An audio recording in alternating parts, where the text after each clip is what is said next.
everyone, this is Varsha and welcome to my channel.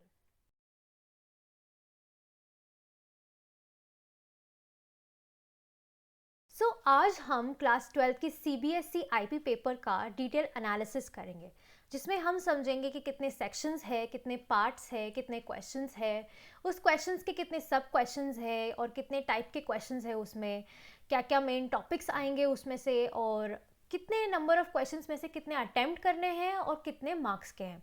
Okay, सो यहाँ पर मैंने एक PDF बना के रखी है जिसमें मैंने सब कुछ स्पेसिफाई करा है. मैंने लिटरली ये तक स्पेसिफाई करा है कि कौन सा क्वेश्चन में सीरीज आएगा, डेटा फ्रेम आएगा, SQL आएगा और कंप्यूटर नेटवर्क्स वगैरह कितने मार्क्स का है. सब कुछ ये PDF मैं आपको प्रोवाइड कर दूंगी, लिंक डिस्क्रिप्शन में होगी. सो जस्ट डाउनलोड इट. एंड यहाँ पे ऐसे बहुत सारे बच्चे होंगे जिन्होंने अब तक IP की प्रिपरेशन स्टार्ट नहीं करी होगी. Let me tell you, IP एक ऐसा सब्जेक्ट है जहाँ पे अगर आपने मार्क्स गेन करा तो आपकी ग्रेडिंग बहुत ज़्यादा बढ़ जाएगी. There are many people over here who are preparing for JEE and many other competitive exams. I can understand that, but अगर आपने शुरुआत नहीं करी है तो अब भी कर लो. मैं आपको ये भी बताऊंगी कि शुरुआत करनी कैसे है, क्योंकि इसमें हमें साफ साफ समझ में आ रहा है कि कौन से क्वेश्चंस कितने कितने मार्क्स के हैं और ज़्यादा कौन से आने वाले हैं. ठीक है, मैं एक डिटेल एनालिसिस कर रही हूँ इस पेपर का. So just download the link that is given in the description and let's start this video. So जैसे कि ये हमारा पेपर है CBSE का. So this is the paper that we have and there are general instructions given in the start itself. Okay, there is part A and part B. There are two sections and under two sections we have some subsections. Okay, अभी जब भी हमें ये paper आता है, so there is one rule. जब ये paper आता है, 3 घंटे का पेपर है, एटलीस्ट हमें 10 मिनट्स इस पेपर को समझने में निकालना चाहिए कि हमें ऐसे कौन से क्वेश्चंस हैं जो हमें आते हैं और ऐसे कौन से क्वेश्चंस हैं जो हमें नहीं आते. ये 10 मिनट्स हमारे आगे के 3 घंटे में कैसे हमें पेपर सॉल्व करना है वो बताता है. उसकी भी एक डिटेल स्ट्रैटेजी पे मैं वीडियो बना दूंगी. But for now we need to understand कि हम तैयारी स्टार्ट कैसे करें. ऐसे बहुत से बच्चे हैं जिन्होंने अभी तक तैयारी स्टार्ट भी नहीं करी है. ठीक है, सबसे पहले हमारे 2 पार्ट होंगे, जैसे कि यहाँ पे लिखा हुआ है there are 2 parts, that is part A and part B. Okay, this question paper contains 2 parts, part A and part B, and each part is compulsory. हमें दोनों पार्ट सॉल्व करने, दोनों पार्ट्स के सब क्वेश्चंस भी सॉल्व करने. ठीक है, सबसे पहले यहाँ बोला गया कि पार्ट A का सेक्शन 1, जिसमें हमारे शॉर्ट आंसर्स आएंगे, जो कि क्वेश्चन 1 से लेके क्वेश्चन 21 तक रहेंगे और उसके कोई सब क्वेश्चंस नहीं रहेंगे. जो आप यहाँ देख रहे हैं इसके कोई सब क्वेश्चंस नहीं रहते हैं. ठीक है, अब ये इसमें कैसे टाइप के क्वेश्चंस आएंगे, इसमें MCQs आएंगे, इसमें 1 वर्ड आंसर्स आएंगे, शॉर्ट आंसर्स आएंगे, फिल इन द ब्लैंक्स आएंगे, और इसमें सब सिलेबस का आएगा, जिसमें नेटवर्किंग का भी आएगा, डेटा फ्रेम भी आएगा, मैटप्लॉटलिब आएगा, SQL आएगा, सीरीज आएगा, डेटा फ्रेम आएगा, सब कुछ आएगा. सबके 1 वर्ड आंसर्स हमको इसमें देने हैं. ठीक है, टोटल क्वेश्चंस इसमें 21 रहेंगे, जिसमें से हमें सिर्फ 15 अटेम्प्ट करने हैं. ठीक है, 21 में से 15 अटेम्प्ट करने, काफ़ी अच्छा रेशियो है. और अगर हमें कुछ क्वेश्चंस इसमें से नहीं पता है तो हम स्किप भी कर सकते हैं, क्योंकि यहाँ पे एक चॉइस दी गई है. ठीक है, सब 1-1 मार्क्स के हैं एंड टोटल मार्क्स हमें इसमें 15 मिलेंगे. ठीक है, छोड़ना कुछ भी नहीं है. कुछ नहीं आता है तो भी तुक्का तो लगा, पता सही हो जाए. ठीक है, वैसे भी नेगेटिव मार्किंग तो है नहीं, सो अगर आप अटेम्प्ट करते हैं तो अच्छा है. ठीक है, now the total marks will be 15 for section 1 in part A. Now in part A we have section 2 which has the case study. Okay, जो कि क्वेश्चन 22 और 23 हो गए. ठीक है, 2 क्वेश्चंस जो होंगे हमारे केस स्टडी होंगे पार्ट A के. हर क्वेश्चन के 5 सब पार्ट्स होंगे. ठीक है, और ये फिक्स्ड है कि दोनों केस स्टडी, एक तो डेटा फ्रेम आएगा और एक तो SQL आएगा. ठीक है, ये तो फिक्स्ड ही है. तो इसमें हमें डेटा फ्रेम के क्वेश्चंस पूछे जा सकते हैं, जिसमें हमारे एट्रीब्यूट्स आते हैं, एडिंग, मॉडिफाइंग, डिलीटिंग, ये सारी चीज़ें आती है डेटा फ्रेम की. ठीक है, और टोटल नंबर ऑफ क्वेश्चंस 5 रहते हैं, लेकिन हम इन 5 सब पार्ट्स, जो जैसे कि क्वेश्चन नंबर 2 के 5 सब पार्ट्स में से सिर्फ 4 अटेम्प्ट कर सकते हैं, 1 हम छोड़ सकते हैं. ठीक है, ये चारों के चारों 1 मार्क के रहेंगे और टोटल हमें मार्क्स 4 मार्क्स के मिलेंगे. ठीक है, तो यहाँ पर भी हमें अच्छा खासा चॉइस दिया गया है. देखो, हर एक क्वेश्चन में हमें चॉइसेस मिल रहे हैं, तो हम इसे अगर अटेम्प्ट करेंगे तो कुछ बुरा तो है नहीं, because there is no negative marking. There is no negative marking as JEE and other competitive exam. So if you attempt it, so there's no harm. Okay. Next we have the question 23, which is of SQL. और इसके भी 5 सब parts होते हैं. ये case study है and उसमें से हमें 4 ही अटेम्प्ट करना है, सब 1-1 मार्क के हैं. तो बेसिकली सेक्शन ए हमारा हो गया 23 मार्क्स का. ठीक है. सेक्शन ए में हमारे मतलब छोटे छोटे आंसर्स रहेंगे, हमें छोटे छोटे आंसर्स अटेम्प्ट करने हैं, एमसीक्यूज रहेंगे, फिल इन द ब्लैंक्स लेंगे. केस स्टडी भी काफ़ी हार्ड नहीं रहेगा, उसमें एमसीक्यूज के फॉर्म में भी दिया रहेगा कुछ कुछ, और कुछ में आपको कमांड्स लिखने रहेंगे. ठीक है. यहाँ पर भी चॉइस दिया गया है, यहाँ पर भी चॉइस दिया गया है. सेक्शन ए में स्कोर करना बहुत ईजी है, बहुत ही ज़्यादा ईजी है. 23 मार्क्स अगर आपने अच्छे से स्कोर कर लिए तो आप काफ़ी अच्छे से सेक्शन बी भी सॉल्व कर लेंगे. ठीक है. अब आते हैं सेक्शन बी पे. So here it is written that the part B has 3 sections, that is section 1, section 2 and section 3. So we're going to discuss about these sections in detail. Now the section 1 is a short answer section, okay, which has some internal choices also, जो कि question 24 से लेके question 33 तक होगा. Section 1. ठीक है. Part B का इसमें से 2 क्वेश्चंस इंटरनल चॉइसेस के होंगे, जो कि क्वेश्चन 25 होगा और क्वेश्चन 29 होगा. ठीक है. और ये शॉर्ट आंसर्स रहेंगे, मतलब हमें शॉर्ट आंसर्स के थ्रू ही इसमें आंसर्स करने हैं. इसमें एमसीक्यूज नहीं आएंगे. Short answer in the sense कभी सीरीज में एडिशन करके बताओ, डेटा फ्रेम्स के बीच में एट्रीब्यूट्स लगा के बताओ, एसक्यूएल की कोई फंक्शन चला के बताओ. ठीक है. कुछ तो एसक्यूएल की क्वेरीज होंगी, और कंप्यूटर नेटवर्क्स और सोसाइटल इम्पैक्ट जो कि हमारे थ्योरी चैप्टर्स है उस पर क्वेश्चंस होंगे थोड़े. ओके. सो यहाँ पर मैंने सब डिटेल करके लिखा हुआ है, क्योंकि मैंने literally 3 to 4 sample papers observe करा है, और उसी सैम्पल पेपर्स को ऑब्जर्व करके ये मैंने एक डिटेल एनालिसिस करा है, जिसमें से मोस्ट ऑफ देम हमारे हमारे डेटा फ्रेम और एसक्यूएल की क्वेरीज आ रही है. ठीक है. ये मैं आपको at the end of the lecture बताऊंगी कि जिन बच्चों ने अभी तक पढ़ाई करना स्टार्ट नहीं करी है तो वो किस तरीके से करे, जो कि जल्दी जल्दी हो भी जाए और आपका अच्छे से हो जाए. ठीक है. Now in this section 1 of part A there are total 10 questions from question 24 to question 33. You have to attempt all the questions, so there is no choice over here. There is an internal choice, that is it question 25 and 29, जिसमें हमें एक और में question दिया जाएगा. ठीक है. यहाँ तो आप ये करो, यहाँ तो वो करो. ठीक है. ये एक इंटरनल चॉइस रहेगी, लेकिन क्वेश्चन 25 और क्वेश्चन 29 दोनों अटेम्प्ट करने हैं हमें. उसी के अंदर ही हमें एक चॉइस दी रहेगी, जिसमें 2 क्वेश्चन रहेंगे, या तो ये कर लो या तो वो कर लो. ठीक है. जो कि क्वेश्चन 25 में एसक्यूएल की थ्योरी क्वेश्चंस आते हैं, उसकी भी मैंने एक लिस्ट बनाई है. मैं वो भी आपको शेयर बहुत जल्द इन द नेक्स्ट वीडियो करूँगी. सो एसक्यूएल की थ्योरी क्वेश्चंस रहते हैं जो कि फिक्स्ड रहते हैं हमेशा, जैसे what is the difference between having clause and where clause. ये बहुत सारे एसक्यूएल की थ्योरी के क्वेश्चंस है जो कि फिक्स्ड है. उसका भी मैंने एक डॉक्यूमेंट बनाया है, क्वेश्चन बैंक बनाया है.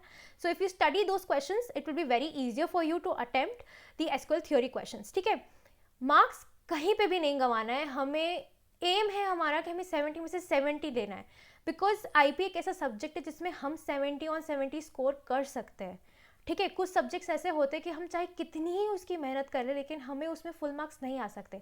But if you score good in IT, believe me, आपके रैंक बहुत ज़्यादा आगे अच्छे, आपके परसेंटेजेस बहुत ज़्यादा अच्छे आएंगे, जो कि आपको आगे कॉलेजेस सेलेक्ट करने में बहुत ज़्यादा मदद करेंगे. ठीक है. So here you have to attempt all the questions. Now each question is of 2 marks. So basically if you're attempting all the questions and there are 10 questions, so it is total 20 marks का हमारा part A का section 1 है. ठीक है. अब आते हैं section 2, जो कि लॉन्ग आंसर्स है, और इसमें हमारे एक एक क्वेश्चन 3 मार्क का है. ठीक है. ये थोड़ा हाई लेवल का हो जाता है, और ये इतना ईजी भी नहीं है, but yes if you have a good command you can do it. ठीक है. इसमें क्वेश्चन 34 से लेके क्वेश्चन 37 तक के हमारे लॉन्ग आंसर्स रहते हैं. 2 क्वेश्चंस अगेन इंटरनल चॉइसेस में रहते हैं, जो कि क्वेश्चन 35 और 36 रहता है, जिसमें या तो आप ये करो या तो वो करो. इसमें लॉन्ग आंसर्स रहते हैं, थ्योरी क्वेश्चंस रहते हैं, इसमें एसक्यूएल के कमांड्स हमें लिखने रहते हैं, क्वेरीज सॉल्व करनी रहती है, सीरीज के ऊपर होता है, और मैटप्लॉटलिब का एक क्वेश्चन 3 मार्क का कन्फर्म है. ठीक है.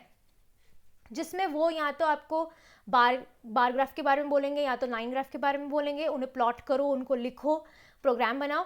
तो मैटप्लॉटलिब का 3 मार्क का क्वेश्चन तो कंफर्म ही है, ठीक है, जो कि सेक्शन 2 में लॉन्ग आंसर्स में आएगा। नेक्स्ट हमारे यहाँ पे सेक्शन 2 में टोटल हमारे पास सिर्फ 4 क्वेश्चंस रहेंगे, ठीक है। हमें अटेम्प्ट सारे क्वेश्चंस करने पड़ेंगे, इसमें कोई चॉइस नहीं है कि हम 3 कर लें या 2 कर लें। खैर चॉइस 35 और 36 में ये है कि यहाँ तो हम ये वाला सॉल्व कर लें या तो वो वाला सॉल्व कर लें, पर सॉल्व तो 35 और 36 दोनों करने हैं। टोटल हमारे पास तो 4 क्वेश्चन है और चारों में से सब के सब हमें अटेम्प्ट करके और सब 3-3 मार्क के हैं, तो टोटल हमारे 12 मार्क का सेक्शन 2 हो गया पार्ट बी का, ठीक है। अब आते हैं सेक्शन 3 में। ये थोड़ा हाई लेवल का हो गया है, जो कि वेरी लॉन्ग आंसर क्वेश्चंस रहते हैं, ठीक है। इसमें भी टाइप ऑफ क्वेश्चंस फिक्स्ड ही है, जिसमें से डेटा फ्रेम आएगा, एसक्यूएल क्वेरी आएगी और एक नेटवर्क का क्वेश्चन आएगा, ठीक है। 3 क्वेश्चन सब 5-5 मार्क के। बिलीव में अगर आपने यहाँ स्कोर कर लिया 5-5 मार्क में, अगर आपको 15 मार्क्स मिल गए और यहाँ सेक्शन ए के आपको मार्क्स मिल गए अच्छे से, जो कि 23 है, आपकी स्कोरिंग बहुत ज़्यादा अच्छी हो जाएगी, क्योंकि 5 मार्क के क्वेश्चंस थोड़े थ्योरेटिकल, थोड़े लॉजिकल बिल्डिंग टाइप के रहते हैं, because you have the SQL queries as well as the data frame, but if you have a good practice on it, आप कर लोगे, ठीक है। सो बेसिकली क्वेश्चन 38 से लेके क्वेश्चन 40 तक हमारे वेरी लॉन्ग आंसर्स क्वेश्चन रहते हैं। नाउ एक क्वेश्चन में इंटरनल चॉइस रहती है, जो कि क्वेश्चन 39 रहती है, वो एसक्यूएल क्वेरीज के बारे में। या तो आप फंक्शंस बना के लिख लो, या तो एक टेबल दिया जाता है, उस टेबल पे आपको क्वेरीज लिखनी है, ठीक है। इसमें आंसर्स आपको बहुत अच्छे खासे लिखने हैं, so it's a very long answers part. Next मैंने यहाँ पे लिखा हुआ है, जैसे क्वेश्चन 38 डेटा फ्रेम का है, क्वेश्चन 39 एसक्यूएल क्वेरीज का आएगा और क्वेश्चन 40 नेटवर्किंग का आएगा, जो कि आखिरी क्वेश्चन है हमारे पेपर का, वो नेटवर्किंग का आएगा। और ये कंफर्म क्वेश्चन है, बिकॉज ये तो हर पेपर में ही आया है। मैंने अब तक 4 से 5 सैम्पल पेपर्स देख लिए हैं और हर पेपर में डेटा फ्रेम, एसक्यूएल क्वेरी और नेटवर्क 5 मार्क का आता ही है, ठीक है। So total number of questions are 3. You have to attempt all the questions. You just have the internal choice in question 39, which is an internal choice, okay. You don't have a choice that out of 3 attempt 2 or 1. यहाँ पे तो सब ही attempt करना है। कोई query नहीं आ रही है तो भी उसे लिख कर आओ, कुछ तो लिख कर आओ, बिकॉज हर एक चीज़ के लिए हाफ मार्क है। Now if you write import pandas as PD, half mark is given for that, okay. अगर आप कोई स्टेटमेंट प्रिंट भी करते हो तो उसके लिए भी आधा मार्क दिया जाता है। I am going to discuss about the marking scheme also, but for now अभी मैंने ये एनालिसिस करा है ताकि ये समझा सकूँ कि हर एक क्वेश्चन इम्पॉर्टेंट है, यहाँ पे कितने मार्क्स का है, कितना आएगा, हमें क्या अटेम्प्ट करना है, ये सब के लिए मैंने ये डिटेल एनालिसिस करा है, ठीक है। So there is a total number of questions that is 3. You need to attempt all the questions. Each question is of 5 marks and total is of 15 marks. So since the part B is of 47 marks, ठीक है, 47 plus 23 होता है 70. यहाँ पे हमारे 70 marks का paper है और ये 70 मार्क्स हमें कोशिश करनी कि हमें 70 on 70 मिले। अब आते हैं उस पे कि जिन बच्चों ने अभी तक स्टार्ट ही नहीं करा है कि भाई हम अब कैसे करें, हमें करना है, लास्ट मोमेंट की स्टडी करनी है। तो सबसे अच्छा तरीका है, सबसे पहला वाला चैप्टर उठाओ जो कि है सीरीज़ और डेटा फ्रेम में। सीरीज़ मुश्किल से 2 दिन में हो जाएगा और डेटा फ्रेम 3 से 4 दिन लगेगा, ठीक है। बहुत ही ईजी है डेटा फ्रेम, मतलब कुछ है ही नहीं उसमें। You just have to learn that how to write attribute since you are done your series properly. अगर आपको सीरीज़ में अच्छा खासा कमांड है, अच्छे खासे 2 दिन दो सीरीज़ को, क्योंकि सीरीज़ ऐसा है जो डेटा फ्रेम का बेस है, ठीक है। अगर आपको सीरीज़ आ गया तो डेटा फ्रेम तो आसानी से आ जाएगा, क्योंकि उसके एट्रीब्यूट्स और इसके एट्रीब्यूट्स काफ़ी मिलते जुलते हैं, सिंटैक्सेस भी मिलते जुलते हैं, ठीक है। थोड़ा थोड़ा सा फ़र्क है। तो if you know series you will know data frame also. So improve your series. So first study your series and data frame वाला चैप्टर। उसके बाद सीरीज़ और डेटा फ्रेम के बाद एसक्यूएल पकड़ो, बिकॉज एसक्यूएल में हमारे पास थ्योरी क्वेश्चंस भी है, थ्योरी क्वेश्चंस है और क्वेरीज है और काफ़ी लंबा चैप्टर है। एसक्यूएल काफ़ी लंबा चैप्टर है, ओके। उसमें से कुछ पोर्शन डिलीटेड भी है, सो उसका भी एक वीडियो अलग से बना दूंगी मैं, क्या क्या डिलीटेड है और क्या डिलीटेड नहीं है। और अगर आप सीबीएसई की वेबसाइट पे जाके देख भी सकते हैं कि क्या क्या डिलीटेड है और क्या क्या डिलीटेड नहीं है।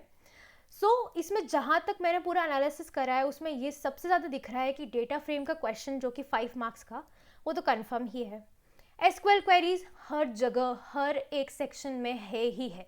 आप देखो यहाँ पे भी है, यहाँ पे भी एसक्यूएल के कमांड्स आएंगे, यहाँ पे एसक्यूएल की थ्योरी क्वेश्चंस भी आएंगे और एसक्यूएल की क्वेरीज भी आएगी।